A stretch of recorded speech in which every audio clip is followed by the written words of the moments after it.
లైకాలో అన్ని చోట్ల డబ్బుంది. చావంటే భయం లేకపోతే ఇక్కడ నీ జీవితమే మారుతుంది. నేను వాళ్ళని చంపకపోతే వాళ్ళు నన్ను చంపేవాళ్ళు. లైకాలో చాలా చెత్తొచ్చి చేరింది. దాన్ని నా చేతులతో శుభ్రం చేయాలనుకుంటున్నాను. అది నీ కుటుంబంతోనే మొదలు పెడతాను. ఒకటి నువ్వు చావాలి, లేదంటే వాడు చావాలి. కొన్ని విషయాల కోసం ప్రాణాల్ని పణంగా పెట్టచ్చు.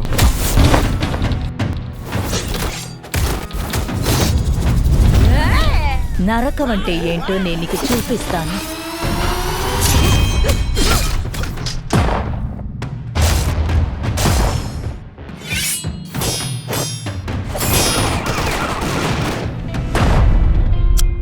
నిన్ను తప్ప ఇంకెవ్వరినీ నువ్వు ఈ ప్రపంచంలో నమ్మకూడదు.